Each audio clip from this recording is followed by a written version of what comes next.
Today we're going to take a deep dive into compounding pharmacies. I will break this video up into 3 different parts. Part 1 is going to be the history surrounding compounding pharmacies, and I'm not going to leave any stone unturned. Obviously, there has been issues in the past with compounding pharmacies, but it's important we compare like to like. So part 2 will be the regulations surrounding compounding pharmacies as it exists today. This is March in 2025. And then part 3 is going to be how we use compounding pharmacies at Steele Health and Hormone Center to better treat our patients. As always, a quick disclaimer, this is not medical advice. This should not be used to treat, diagnose, or prevent medical advice. You should always listen to a well-qualified medical professional before doing anything with your health. Additionally, I'm not a lawyer. This should not be used as legal advice. If you want legal advice, you should seek a lawyer. Now let's get into it. Part 1, the history of compounding pharmacies. Compounding is as old as medicine itself. So anytime somebody was sick in a village or a hut or way back in the day, you'd have your healer mix up some type of herb to treat a patient for a specific ailment. That is compounding. It's been around for thousands of years and it still goes on today. In fact, up until about 1940, almost all things were treated from a compounding pharmacy. So you'd have your doctor diagnose and prescribe something, you'd go down to your pharmacy and your pharmacist would compound it for you. That was up until about 1940 when big industrialized pharmaceutical companies started to really take hold. Bringing it back more to current days.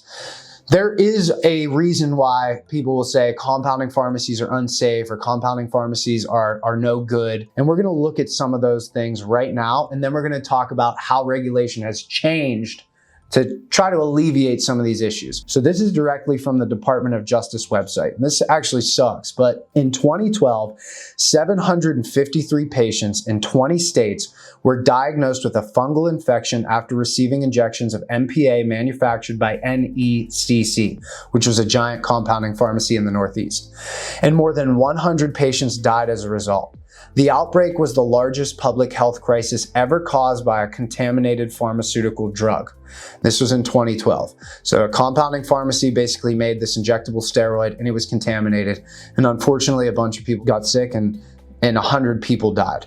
It's a terrible thing, but this resulted in a lot of regulation changes in 2013, especially when it comes to 503B compounding pharmacies.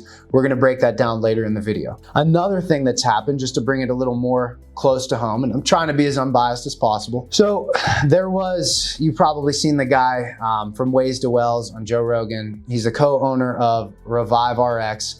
And they actually accidentally in 2023 sent a bunch of people testosterone when it should have been tirzepatide. So mix-ups happen, okay? Compounding pharmacies do have egg on their face, fact. But let's compare apples to apples. Compounding pharmacies have had issues in the past, but what about the big industrialized pharmaceutical companies? What do their lawsuits look like? Let's take a look.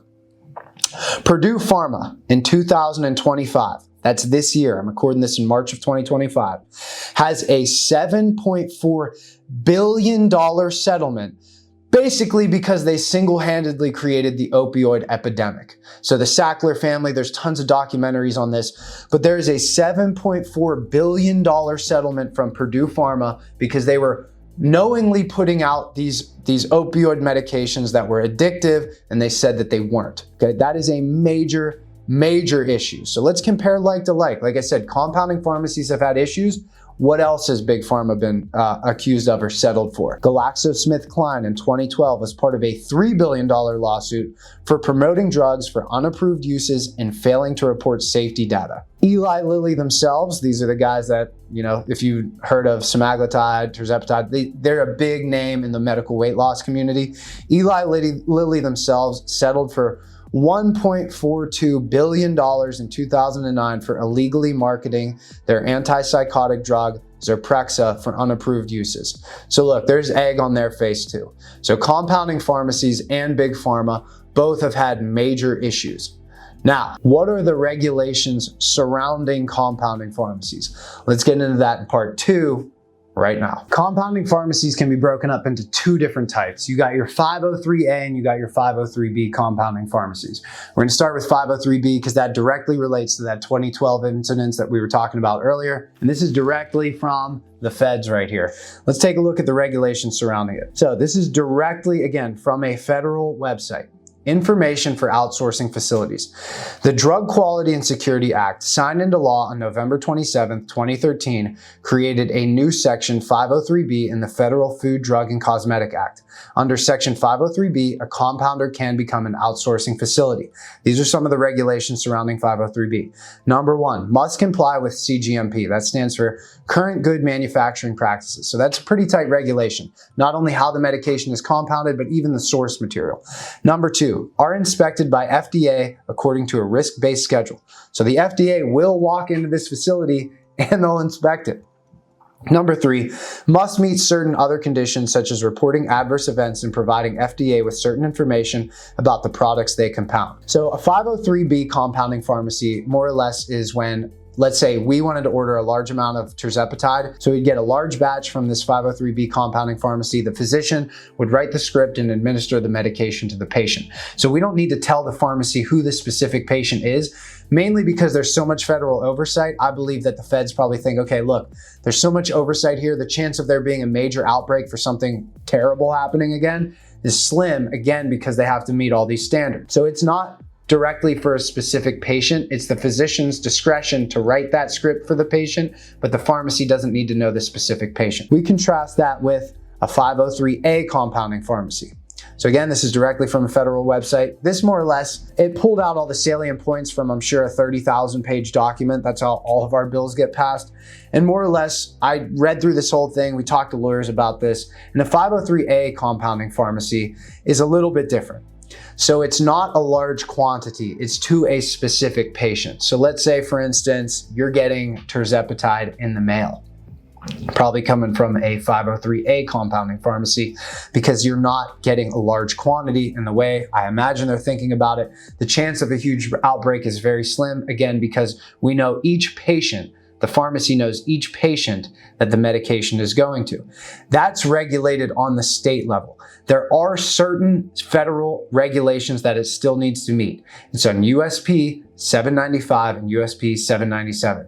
That has to do with the actual environment in which the medication is compounded. Okay, so this is a list I put together to go back and forth and pull out some of the salient points from both of those super long documents.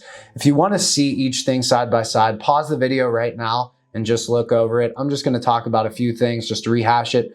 Number one, regulatory oversight. 503A is regulated by the State Board of Pharmacy. 503B is FDA and State Board of Pharmacy.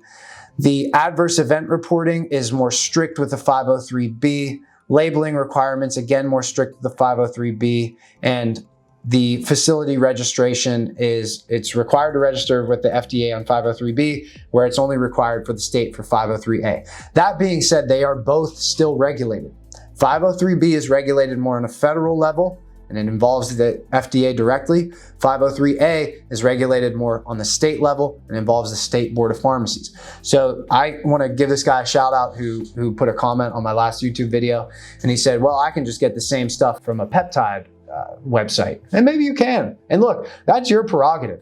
I'm not here to tell you what to do or what not to do. Like, if you feel comfortable ordering something off some website and just shooting it into your body, that's totally cool with no physician oversight. I'm not here to judge you. If you're an adult, you can do whatever you want. But I would be curious if that peptide website has to meet USP 795 and 790 standards, if it's a state registered pharmacy, if it has all those other regulations surrounding it. The answer is probably not. Now, let's give the devil his due.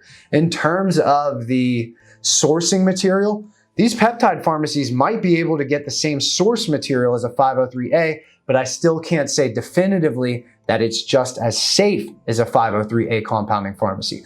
So again, pause the video, look over all this if you want. Some pretty good information. I'm kind of proud of it. So if you like it, do me a favor, like the video and subscribe to the channel. Now let's get into part 3. What does this look like for Steel Health and Hormone Center?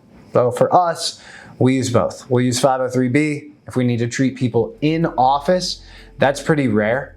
Well, you mostly use 503A.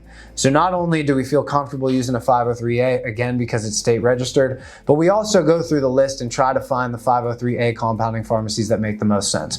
We can pass the savings on to our patients, we can keep it convenient and get it shipped directly to their door, and we can also kind of sift through a little bit of the BS, because there's some pharmacies are better than others, and that's just the nature of business. Some businesses are better than others, but we're always doing our best. We use this medication ourselves, we put it in our own body, so we want to make sure we're doing the best for our patients as well. Look, whatever you do though, it's totally up to you. If you want to order your stuff off a peptide farm, that's your prerogative. If you want to get your testosterone off a nap skier, that's your prerogative. But if you want to go legit and you want to work with us, know that we are using legitimate pharmacies. You can sign up by going to Steele Health and Hormone Center, center spelled RE.com, fill out a contact form. We will be in touch within 24 hours. I always say we are the white glove approach to HRT.